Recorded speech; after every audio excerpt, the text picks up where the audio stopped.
Yes ప్రమాదానికి గురైనటువంటి ఆ బస్సును రోడ్డుపై నుంచి తొలగిస్తూ ఉన్నటువంటి దృశ్యాలు మనం చూస్తున్నాం. మరొక బ్రేకింగ్ కూడా మనకు అంతోంది. ఆ క్రేన్ ఆపరేటర్ ఎవరైతే ఉన్నారో ఆ బస్సును తొలగించే ప్రక్రియలో ఆయనకు కూడా గాయాలన్నట్టుగా తెలుస్తోంది. ఒకవైపు ఒరిగిపోవడంతో ఆయనకు గాయాలన్నట్టుగా చెప్తున్నారు.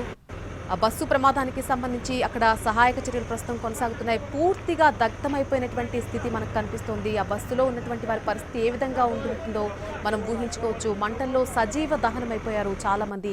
చిన్నపిల్లలు, కుటుంబ సభ్యులు అందరూ కలిసి కూర్చొని ప్రయాణం సాగిస్తున్నటువంటి సమయంలో సజీవ దహనమైపోయినటువంటి పరిస్థితి కనిపిస్తోంది. ఆ బస్సు పరిస్థితి చూస్తే ఎంత అధ్వానంగా తయారైందో మనకు కనిపిస్తోంది. ఇక వాటిలో ప్రయాణించిన వారి సంగతి ఏమేమి ఉంటుందనేది మనం అర్థం చేసుకోవచ్చు.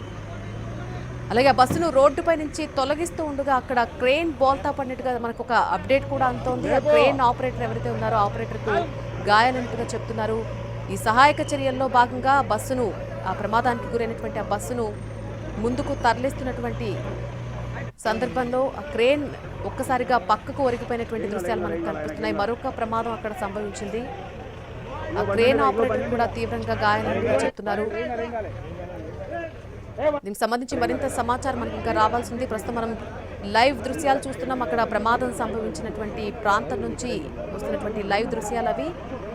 సహాయక చర్యలు ఒకవైపు కొనసాగుతూ ఉన్నటువంటి సందర్భంలో ఆ క్రేన్ సహాయంతో బస్సును పక్కకు తీసేటువంటి ప్రయత్నం చేస్తుండగా క్రేన్ ఒకవైపుకు పూర్తిగా ఒరిగిపోయినటువంటి పరిస్థితి కనిపిస్తోంది.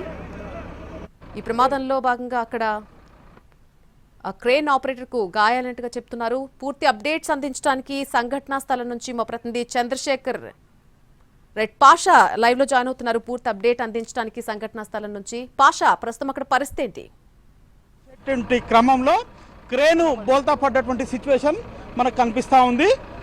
అదృష్టవశాత్తు ఎవరికి గాయాలు కాలేదు, ప్రమాదం కూడా జరగలేదు.